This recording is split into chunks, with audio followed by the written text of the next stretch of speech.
নমস্কার। বাংলা গল্পঘরের সমস্ত শ্রোতা বন্ধুদের স্বাগত জানিয়ে আজকের গল্প পাঠ শুরু করতে চলেছি। আজ আপনাদের যে গল্পটি পাঠ করে শোনাতে চলেছি আশা করি খুব ভালো লাগবে। তাহলে প্রথম থেকে শেষ পর্যন্ত শুনতে থাকুন। শুরু করছি আজকের গল্প পাঠ। আশাপূর্ণা দেবীর লেখা সোনালী মেঘ। সমীর শুয়েছিল বিছানায়। শুয়েই থাকে সে। 11 মাস ধরে শুয়ে আছে ওই বিছানাটায়, একই জায়গায়। চৌকিটা একেবারে দেওয়ালের সঙ্গে ঘেঁষে পাতা। এখান থেকে আকাশ দেখতে পাওয়া যায় না। যে জানালাটা সামনে পড়ে তার থেকে বাইরে তাকালে চোখে পড়বে মজুমদারদের বিরাট বাড়িখানার পিছনের দেওয়ালের একাংশ।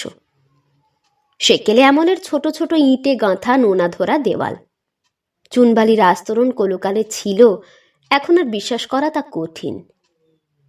গাঁথুনির ফাঁকে ফাঁকে এখানে ওখানে গজিয়েছে অশ্বত্থের চারা। এখন ওদের কেউ গ্রাহ্য করে না।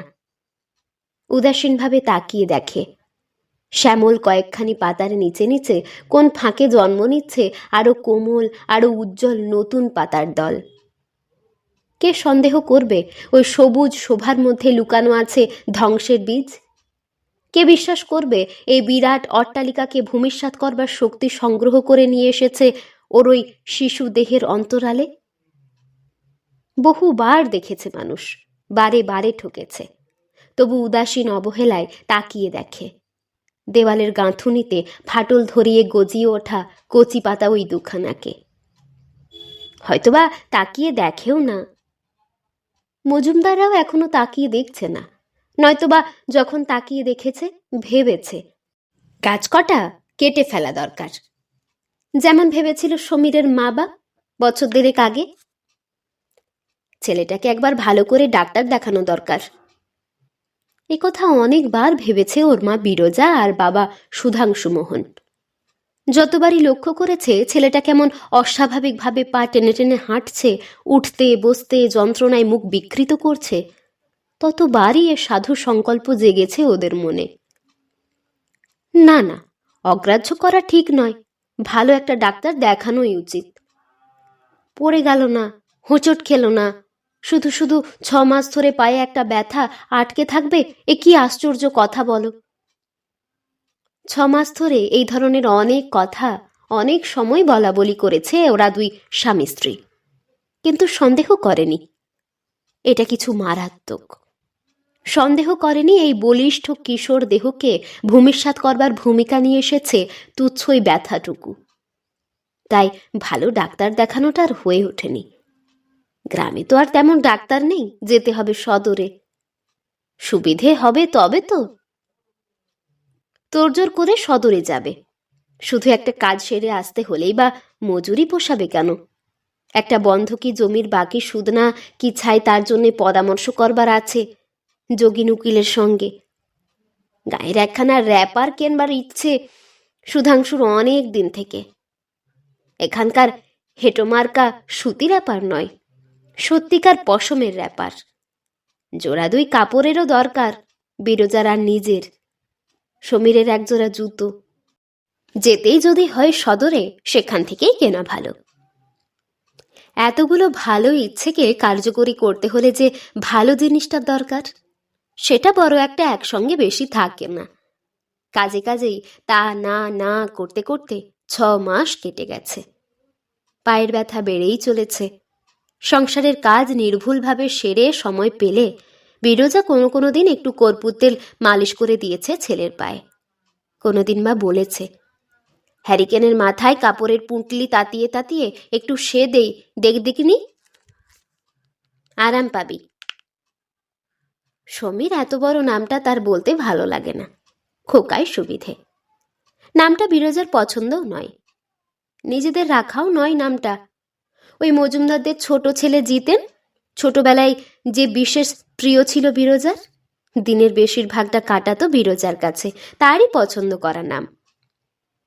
এটা ঠিক করেছিল হিমাংশু। সুধাংশুর ছেলে হিমাংশু ছাড়া আর কি হবে?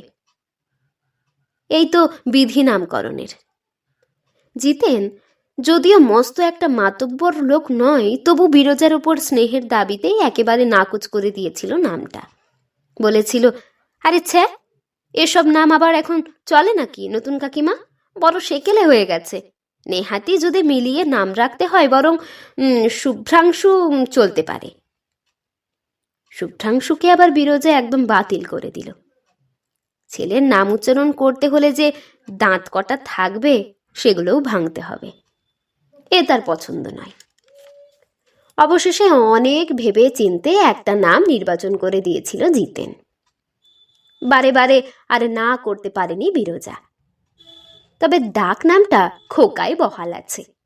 যাক, সেসব কথা তো হলো।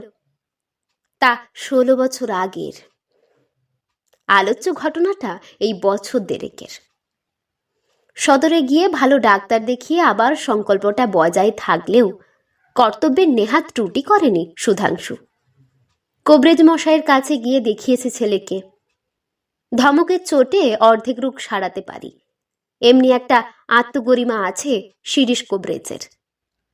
তাই দেখেই এক চোট ধমক দেন। হবে না ব্যথা? হনুমানের মতো গাছের ডগায় ডগায় ঝুলকে যা, আরো সেরে যাবে ব্যথা। দুবার আছাড় খেলে ব্যথার বাবা সারে, বুঝলি? সুধাংশু কুণ্ঠিত ভাবে বলতে চেষ্টা করেছিল, এর মধ্যে তো পরে টোরে কই যায়নি কবরেজ মশাই, খামোকা শুধু শুধুই হুঙ্কার দিয়ে ওঠেন শিরিষ কবরেজ। বাঙালকে হাইকোর্ট দেখিও না সুধাংশু, শুধু শুধু পায়ে ব্যথা। ছোঁড়াগুলোকে তো চেনো না তুমি? স্রেফ এক একটি হনুমান, গাছের ডগাতেই ওদের বাসা। কেষ্ট প্যায়রাগুলোর ডাঁশাতে দেয় না হে, খেয়ে খেয়ে গাছ সাফ করে ছাড়ে। ওই প্যায়রা গাছ থেকে আছাড় খেয়ে যদি হাড় মোচকে না থাকে তো আমার নাম বদলে রেখো। একেবারে মোক্ষম মোচকেছে দেখতে পাচ্ছি। সমীরও এই অন্যায় অপবাদ আপত্তি করেছিল, কিন্তু শিরিষ কবরেজ শুনলে তো। নুন চুন সোরা তেঁতুল ছাইপা সব কিছু মিলিয়ে একটা প্রলেপের ব্যবস্থা করে ছেড়ে দিয়েছিলেন তিনি, আর এক প্রস্থ ধমক দিয়ে। বলা বাহুল্য, শিরিষ কবরেজের মুখ রাখতে পারেনি সমীর। না ওষুধ না ধমক, কোনোটাই কার্যকরী হলো না, বেড়েই যেতে লাগলো। এরপর 11 মাস আগে সমীর যখন সেই তুচ্ছ পায়ের ব্যথা উপলক্ষ করে বিছানা নিলে, তখন শিরিষ কবরেজ আবার দেখলেন। রোগীর কাছে এসেই দেখতে হলো। এবার আর ধমক দিলে না, গম্ভীরভাবে বললেন, বাতের উপক্রম দেখছি। পাড়ার হিতৌষী গিন্নিরা শুনে চটলেন। ভীমরতি হয়েছে বুড়োর, এই কচি ছেলে নাকি বাতের উপক্রম? কিছু না, শির টান, বেকায়দায় কখন খ্যাঁচ করে লেগেছে। পাড়ার গিন্নিদের কথা সবটা না হলেও কিছুটা ঠিক বলা যায়। বেকায়দায় খ্যাঁচ করে টান তার সত্য পড়েছিল, কিন্তু পায়ে নয়, কপালে। বিধাতা পুরুষের কলমটা যখন চলতে শুরু করেছিল, সেটেরা পুজোর রাত্রে কলমের সেই বেকায়দা আঁচড়ের ফল ভুগেছে সমীর। 16 থেকে 17 বছর বয়স পর্যন্ত বিছানায় পড়ে থেকে। এরপর আর সমীরকে সদরে নিয়ে যাবার অবস্থা রহিল না। চলতেই পারে না, তা যাবে কি করে? অথচ ডাক্তারকে নিয়ে আসবে এমন অবস্থা সুধাংশুর নয়। কাপড় র্যাপার আর জুতো কেনবার টাকা খানিকটা জমতে জমতে ভেস্তে যায়। সেসব অবধি ও চেষ্টা ছেড়ে দিয়েছে সুধাংশু। তবে মিথ্যে বলবো না, এর মধ্যে ভালো না হোক, ঈশ্বর জানেন মন্দ কিনা, চিকিৎসা অনেক করিয়েছে সে, অনেক রকম। শেকড় বাকড়, মাদুলি, কবজ, সাধু, ফকির, একটার পর একটা, যে যা বলেছে। প্রত্যেকবারেই উৎফুল্ল হয়ে ওঠে সমীর। এইবার বুঝি লাগলো, এইবার বুঝি গুণ ধরল ওষুধের। এতদিনে ঘুঁচবে বন্দি দশা, এবছর পারবে হয়তো ম্যাট্রিকটা দিতে। পুরনো পড়ে যায় ওষুধ, অরুচি এসে যায় বিরজার একঘেয়ে ব্যবস্থা করতে করতে। ছেড়ে দেওয়া হয় সেটা, আবার 2-10 দিন বাদে ধরা হয় অন্য একটা। আবার দিন গুনতে থাকে সমীর, মনে মনে হিসেব করে আগামী পরীক্ষার তারিখ। প্রথম প্রথম আসতো স্কুলের বন্ধুরা, গল্প করত স্কুলের আর খেলার মাঠের। হতাশ হয়ে বলতো, তোর এ কি হলো ভাই, পুজোর ছুটি এসে গেল, কত কি মজা হবে, কি যে শুধু শুধু বিছানায় পড়ে রইলি। ছলছল চোখে ম্লান হাসি হেসেছে সমীর। ধীরে ধীরে থেমে এলো তাদের আসা যাওয়া। কেউ পরীক্ষা দিলে, কেউ দিলে না, কেউ পাস করলে, কেউ ফেল। সবাই নিজের তালে ব্যস্ত। কে কতদিন মনে করে রাখবে বেচারা সমীর বেরোতে পারে না হাঁটতে। কে বুঝতে পারবে বাইরের জগতের একটুখানি হাওয়া বয়ে নিয়ে গেলে কত ধন্য হয়ে যাবে সমীর। দলের মধ্যে থেকে একা সমীরের ফাঁকটা বুঝে গেল কোন ফাঁকে। ওদের খেয়াল রইল না। দলহারা সমীরের মনে স্থায়ী হয়ে রইল সমস্ত দলের বিরাট ফাঁকাটা। মজুমদার বাড়ির পেছনের দেওয়ালটার দিকে তাকিয়ে তাকিয়ে ভাবতে চেষ্টা করে সমীর। বাড়িটার সামনের দরজাটা কিরকম দেখতে ছিল। তাকিয়ে তাকিয়ে দেখে ফাটলে গজানো অশ্বত্থের চারাটায় গজালো আর কখানা নতুন পাতা। 11 মাস ধরে এই একই দৃশ্য দেখছে সমীর। বাইরের জগতের আর কোনো ছবি ওর চোখে পড়েনি। চৌকিটাকে ঘরের এপাশে টেনে এনে পাতলে দেখতে পেত হয়তো ওই মজুমদারদেরই বাড়িটার উঠোনটা। নামে উঠান, মাঠ বললেও চলে। আগে যখন ওরা দেশের বাস উঠিয়ে কলকাতায় চলে যায়নি, তখন এই উঠানে পুজোর সময় 4 দিন ধরে চলতো যাত্রা গান, ম্যাজিক। কালী পুজোর রাত্রে কালী কীর্তন আর কবির লড়াই। সমস্ত গ্রাম ভেঙে পড়তো ওই উঠোনে। এখন অবশ্য ভাঙা পাঁচিলের সুযোগ পেয়ে চড়তে আসে রাজ্যের গরু বাছুরদের দল। রাখালগুলো ঘুমোয় একটু ছায়া খুঁজে নিয়ে। তবু সে দৃশ্যেরও তো পরিবর্তন আছে। দেখতে পাওয়া যায় সজীব প্রাণীর নড়াচড়া, দেখতে পাওয়া যায় অনেকটা খানি আকাশ, অনেকটা খানি সবুজ। ঘরের এপাশে জানালা দিয়ে দেখা যায় আকাশ। আকাশ নয়, উইয়ে খাওয়া আম কাঠের ফ্রেমে আটা আকাশের ছবি এক টুকরো। তবু সেই টুকরোর গায়েও তো দেখা যায় নানা রঙের খেলা। দেখা যায় চলমান মেঘ। সূর্যাস্তের পূর্বক্ষণে এই এঁদো পরা একতলার ঘরখানাও যখন হঠাৎ একটা সোনালি আলোয় ভরে ওঠে, ঘরের তুচ্ছ জিনিসগুলো কেমন সুশ্রী লাগে, অস্বাভাবিক ফর্সা দেখায় বিরজার শীর্ণ মুখখানা। তখন সমস্ত প্রাণটা যেন আছাড় খেতে চায় সমীরের, ওই সোনা ঝরানো আকাশটাকে একবার চোখ দিয়ে দেখতে। আলো নিমিয়ে যায় নিমেষেই। ঘরটা সেই হঠাৎ আলোর মতোই হঠাৎ অন্ধকারে ডুবে যায়। অন্ধকারাহত বন্দি আত্মা ব্যাকুল আবেগে মুক্তি পেতে চায়। মুক্তি পেতে চাই শুধু ঘরখানা থেকে নয়, বুঝিবা এই দেহের পিঞ্জর থেকেও। ব্যাস, আর তো কিছু রইল না। আজকের মতো বাইরের সমস্ত সমারোহ শেষ হয়ে গেল। এর পরের জন্য তোলা আছে। ফাটা চিমনিতে কাগজ মারা ভুষো পড়া লণ্ঠনটা সারাদিনের কঠোর পরিশ্রমে ক্লান্ত বিরজার কাতরোক্তি আর হাহুতাশ, সুধাংশুর বিরস বিষণ্ণ মুখ, আর আছে আকর্ষণ লেশহীন অরুচিকর রাত্রির আহার্য।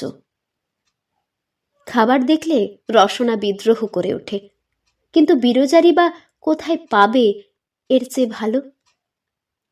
চৌকিটা এদিকে টেনে আনার অসুবিধে অনেক। আচমকা বৃষ্টি এলে ছাট লাগবে রোগীর গায়ে, কোন ফাঁকে লেগে যাবে বেশি হাওয়া, বিরজার চলাফেরার কষ্ট হবে, শোবার জায়গা থাকবে না মেঝেই। সমীর আকাশ দেখতে পাবে বলে এতগুলো বড় বড় অসুবিধে ঘটানো হবে, এমন অদ্ভুত কথা ভাবতেই পারে না বিরজা আর সুধাংশু। আকাশে আবার দেখবার কি আছে? আকাশ দেখবার জন্যে কে কখন ঊর্ধ্বপানে চেয়ে বসে থাকে? আকাশের বদলে আর একটা জিনিস কিছু পেলেও বর্তে যেত সমীর, কিন্তু তাই বা কোথায়? বই, কিন্তু বই কোথায় পাবে সুধাংশু? কোথা থেকে জোগাড় করবে? সারা গ্রামটা ঝাঁট দিলেও স্কুল পাঠ্য বই ছাড়া আর কিছু বেরোবে কিনা তার সন্দেহ।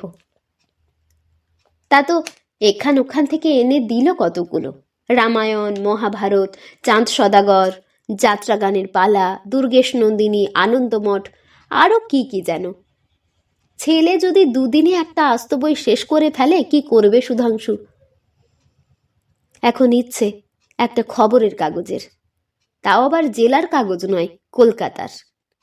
বিছানায় শুয়ে শুয়ে সমীর এত শিখলই বা কি করে? সুধাংশু অবশ্য তাও দিতে অরাজি নয়, কিন্তু কলকাতার কাগজের গ্রাহক হতে হলে যে কি করতে হয় সুধাংশু কি ছাই জানে? কি নাম, কি ঠিকানা, স্কুলের হেডমাস্টার মশাইকে জিজ্ঞেস করে আসবার কথা ছিল আজ। মাসে 4-5টা টাকা পাবে। যাক, কষ্ট করে চালিয়ে নেবে সুধাংশু, স্কুলের মাইনেও তো লাগতো। খুব উৎফুল্ল হয়ে ঢুকল সুধাংশু। আজকাল আর এমন স্ফূর্তিভাব দেখতে পাওয়া যায় না তার। কাগজের ঠিক করেছো বাবা? একটু উৎফুল্ল সমীরকেও দেখাচ্ছে। ঠিক? কিসের ঠিক? ও, তোর সেই কাগজের? তার জন্য আর ভাবতে হবে না, একেবারে টাটকা কলকাতাতেই হাতে করে নিয়ে এলাম, এই দেখ। তাকিয়ে আছিস যে ফ্যাল করে? কে এসেছে বল দেখিনি? পারলি না তো? জিতু এসেছে কলকাতা থেকে, তোর জিতেনদা। জিতেনদা? জিতেনদা এসেছেন? উৎসাহে চকচক করে ওঠে শীর্ণ রুগ্ন মুখ। তবে আর কি বলছি, যাচ্ছিলাম স্কুলের দিকে, পথে দেখা, একলাই এসেছে। এই বাড়ি ঘর একবার দেখতে এলো, বললে মিস্ত্রি লাগাবো বাড়িতে, নষ্ট হয়ে যাচ্ছে আর ফেলে রাখা উচিত নয়। পয়সা তো বহুত করেছে এখন, 3 ভাই সমান, এক একটি কেষ্ট বিষ্টু। সে আমাদের জিতু, কি চেহারা, রাস্তা দিয়ে আসছে যেন একটা সাহেব। দেখতে ইচ্ছে করছে না? এই এলো বলে তোর মার সঙ্গে কথা কইছে। উফ, কি ভালোই বাসতো আগে, তোকে তো কোলে পিঠে করে মানুষই করেছে বলতে গেলে। বড়লোকের ছেলে হলেও চাল নেই, এখন চলে গিয়ে আর। এই যে জিতু, এসো বাবা এসো। জিতেন ঢুকলো ঘরে, পিছন পিছন বিরোজাও। অবাক হয়ে তাকিয়ে দেখছে সমীর। কি অদ্ভুত ভালো দেখতে হয়েছে জিতু, এত লম্বা, এত ফর্সা, এত সুন্দর পোশাক। এ কি সেই জিতু ছোটবেলা যার কোলে পিঠে উঠেছে সমীর? যে জিতুদা পাখি পোষার জন্যে খাঁচা তৈরি করে দিয়েছিল সমীরকে, ঘুড়ির জন্য লাটাই, পুজোর সময় যাত্রা গানের রাত্রে ঘুমন্ত সমীরকে ডেকে নিয়ে যেত বাড়ি থেকে, প্রসাদ বিতরণের সময় সমীরের দিকে লক্ষ্যটা রাখত বিশেষ করে, সেই জিতুদা? কি চমৎকার কথাবার্তা হয়েছে জিতুর, গলার আওয়াজেই যেন হেসে উঠল ঘর। এত পরিষ্কার, এত চটপটে কথা এ গ্রামের কারোর আছে নাকি? কি রে, তুই নাকি ঠ্যাং ভেঙে বিছানায় পড়ে আছিস যত ইচ্ছে? বহুদিন পরে সমীরের মুখে হাসি ফোটে। ভাঙলাম আবার কই, ওই হলো, নিজে কি আর ভেঙেছিস হাতুড়ি ঠুকে? স্বপ্নের ঘোরে মল্লযুদ্ধ করেছিলি বোধ হয় কোনো পালোয়ানের সঙ্গে, দিয়েছে ল্যাং মেরে ঠ্যাং ভেঙে। হা হা করে হেসে উঠে সকলে, আর সমীরও। তারপর পরীক্ষে টরীক্ষে দিসনি তো? কই আর দিতে পারলো বাবা, সুধাংশু উত্তর দেয়। যে বছর দেবে। থাক থাক, আপনি আর ছেলের দোষ ঢাকবেন না কাকাবাবু, আসল কথা শুনবেন। সারা বছর আড্ডা দিয়ে বেরিয়েছে, বইয়ের পাতা খোলেনি, পরীক্ষার আগে ভয়ে ঢুকেছে প্রাণে, ব্যাস অমনি পায়ের ব্যথা ছুতো, দিব্যি আরামসে শুয়ে থাকি। তাই না? জিতু প্রত্যেক কথাই হাসাবে লোককে।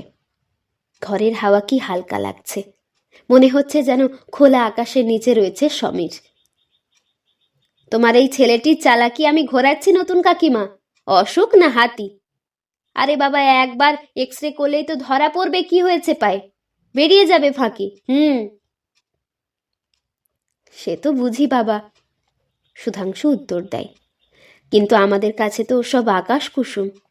একটা ভালো ডাক্তার দেখানো তাই হয়ে উঠল না এতদিনে। এবার একটু গম্ভীর হয় জিতু।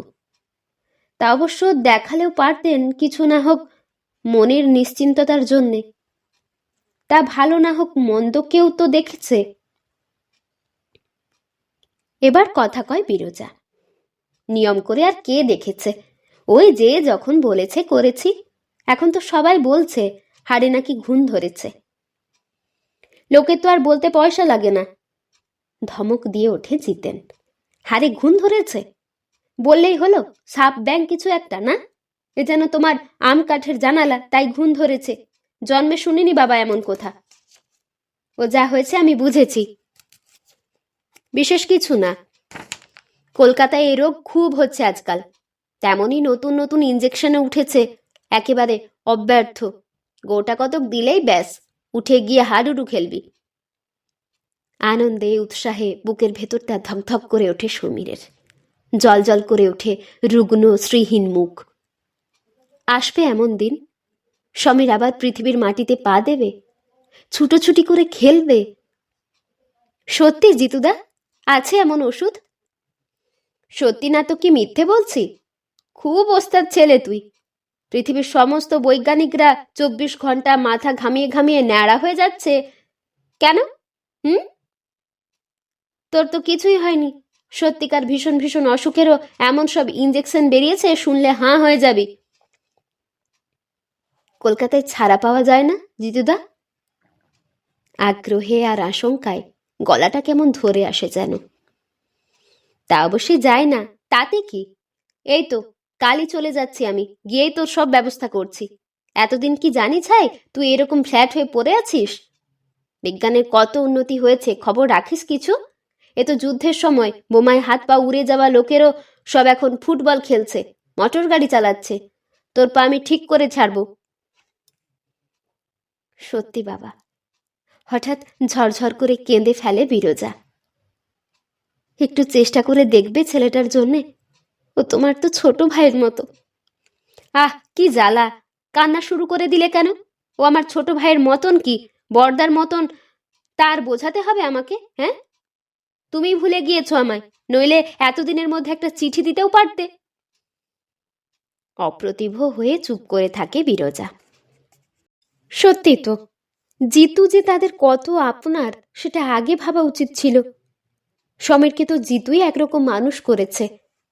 বড়লোকের ছেলে বটে, কখনো চাল অহংকার ছিল না। এরপর আরো দু একটা কথায় সমীর সম্বন্ধে সম্পূর্ণ নিশ্চিন্ত হয়ে বিরজা ওঠে জিতেনের খাবার ব্যবস্থা করতে।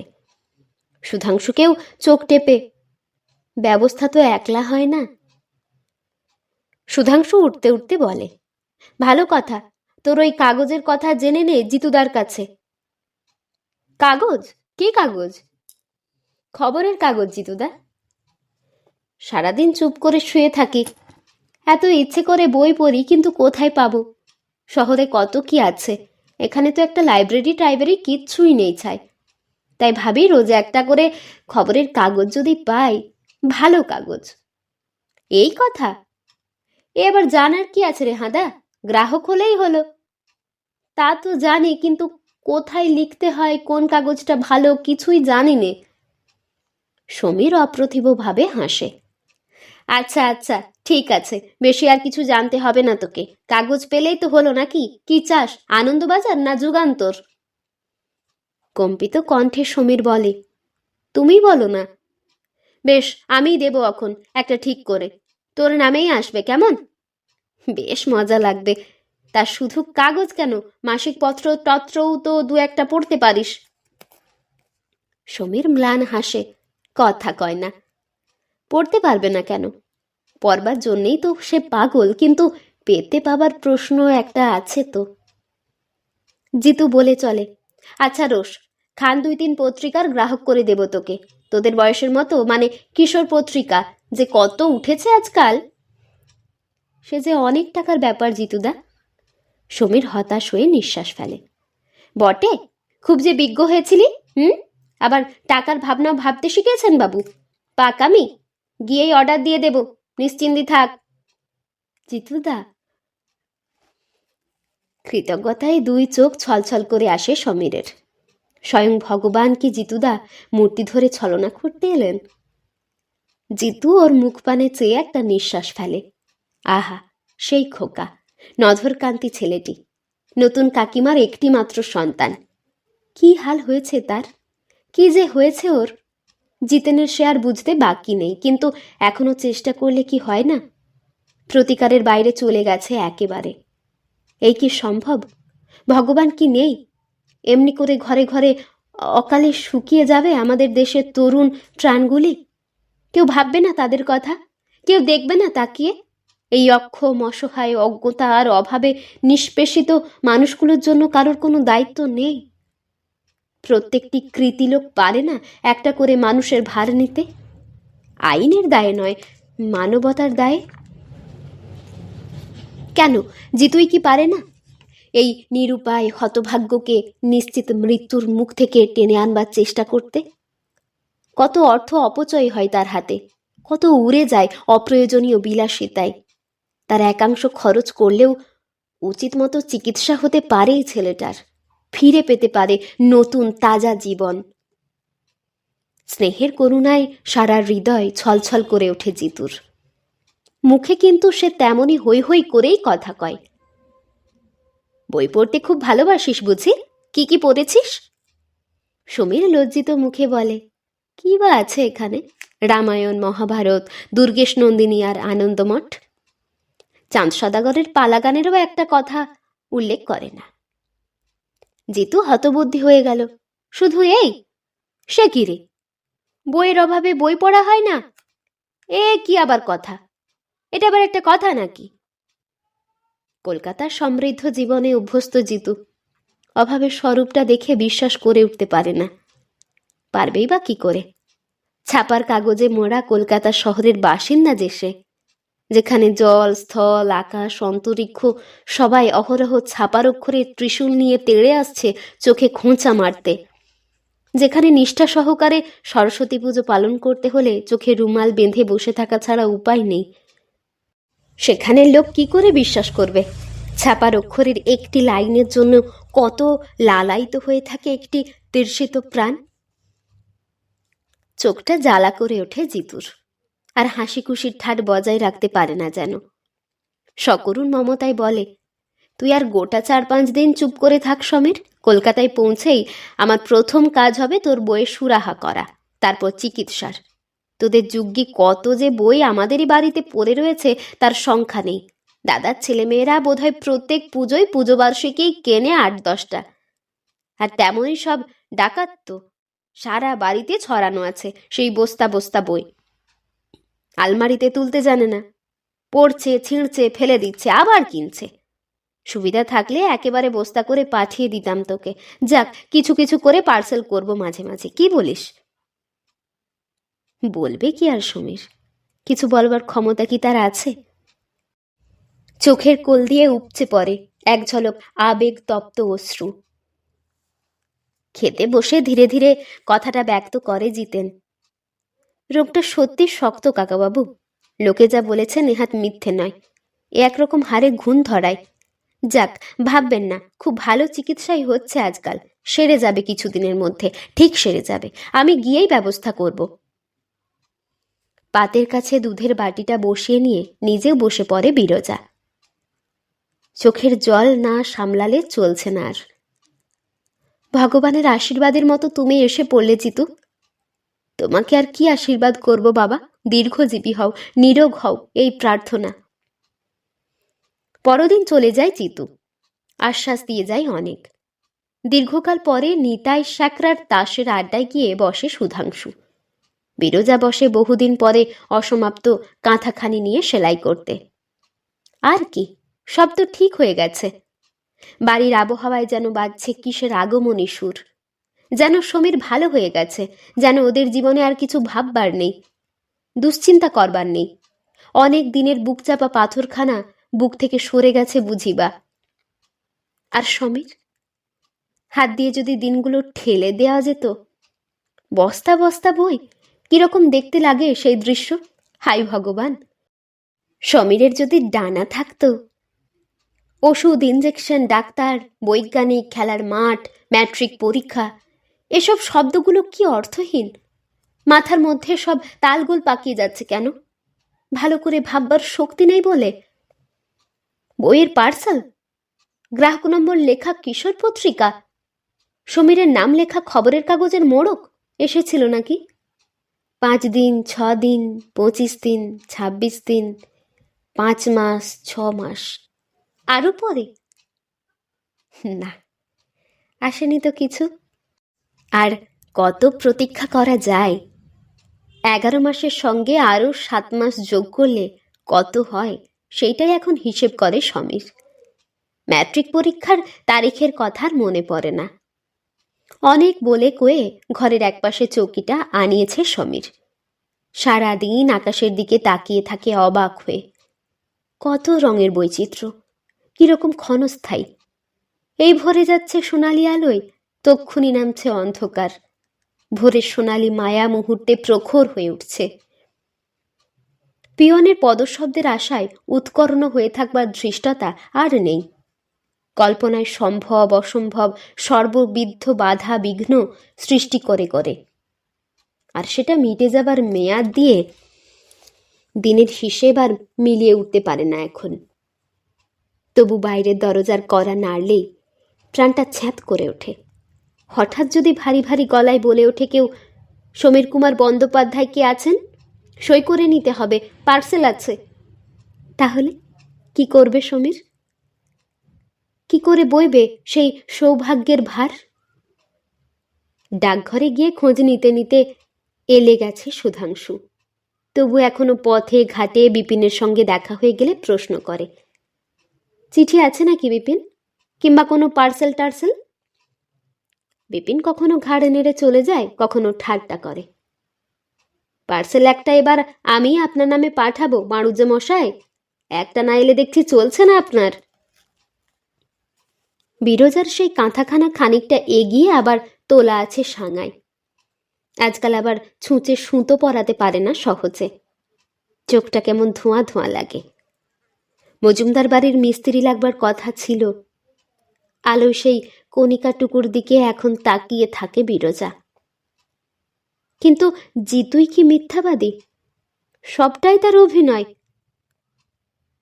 তাই বা বলা যায় কি করে? আকাশ কি মিথ্যাবাদী? সোনালি মেঘ কি তার অভিনয়? মেঘই তো শুধু চলমান নয়, মানুষও যে প্রতিনিয়ত চলছে, অহরহ রং বদলাচ্ছে তার ঘটনার ধাক্কায়, পারিপার্শ্বিকতার আলোকে। সোনালি রংটুকুই বা স্থায়িত্বের দাবি করবে কেন?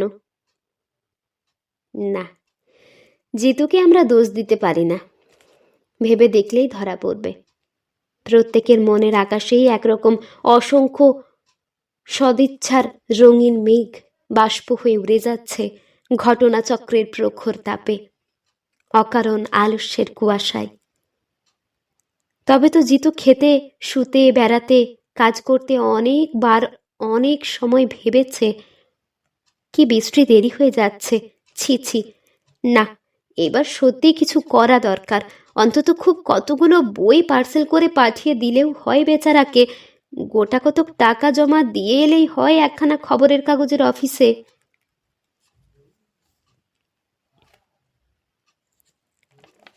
এতক্ষণ শুনছিলেন আশাপূর্ণা দেবীর লেখা সোনালি মেঘ গল্পটি। এই গল্পটি আপনাদের কেমন লাগলো তা আমাকে অবশ্যই কমেন্টের মাধ্যমে জানিয়ে দেবেন। যদি ভালো লাগে তাহলে লাইক এবং সাবস্ক্রাইব করে আমাদের পাশে অবশ্যই থাকবেন। আবার দেখা হবে পরের কোনো একটি গল্প নিয়ে। ততক্ষণ আপনারা ভালো থাকবেন, সুস্থ থাকবেন, সাবধানে থাকবেন। নমস্কার।